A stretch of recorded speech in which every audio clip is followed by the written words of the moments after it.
பேதுரு எழுதிய முதல் திருமுகம் அதிகாரம் 3 இறைவார்த்தை 4. மனித உள்ளத்தில் மறைந்திருக்கும் பண்புகளாகிய பணிவும் அமைதியுமே உங்களுக்கு அழியாத அலங்காரமாய் இருக்கட்டும். கடவுள் பார்வையில் அதுவே விலை உயர்ந்தது.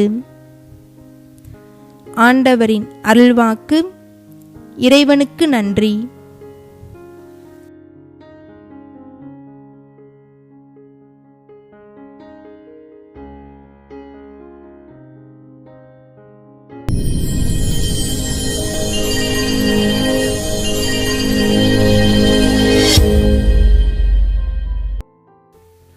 பணிவில் வளர்வோம்.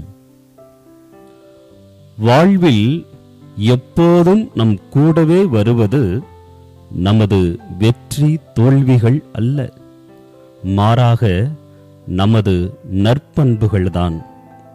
நற்பண்புகள் எனும் குணாதிசயங்கள்தான் நமது மொத்த வாழ்வின் அடித்தளம், நம் தலைமுறைக்கு விட்டு செல்லும் பாடம்.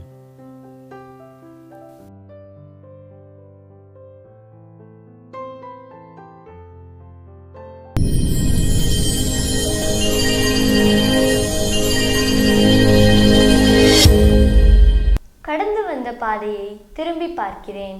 சிந்தனையின் 16ஆம் நாள். ஒருவன் உண்மையானவன் என்பதை மதிப்பிடும் அளவுகோல்தான் பணிவு.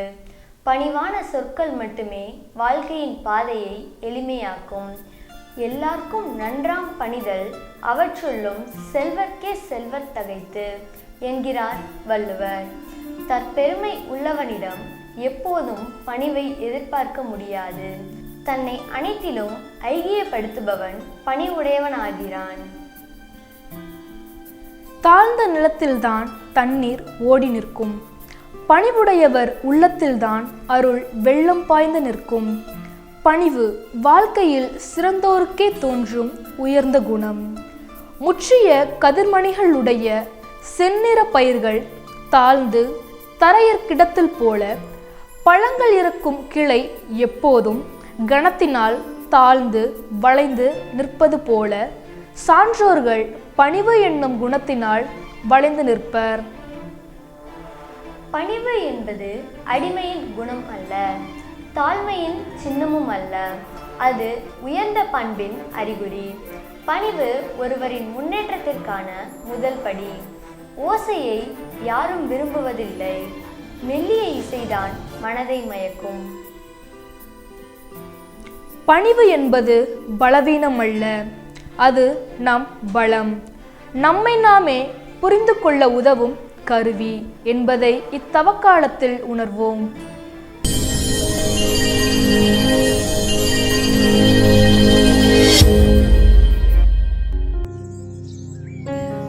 ஜெபம். பணிவின் குணத்தை எமக்கு கற்று தந்தவரே எம் இறைவாம்.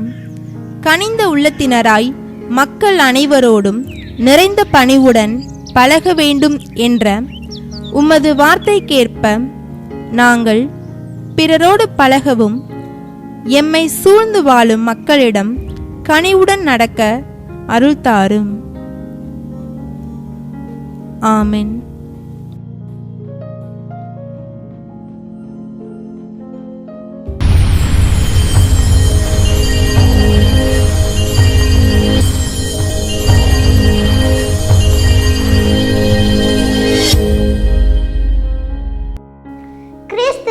பிரியமான சகோதர சகோதரிகளே, அன்பு குழந்தைகளே, கடந்து வந்த பாதையை நான் திரும்பி பார்க்கிறேன் என்னும் தவக்கால சிந்தனையில் இன்றைய நாளில் உங்களுக்கான கேள்வி: ஒருவரின் முன்னேற்றத்திற்கான முதற்படி எது?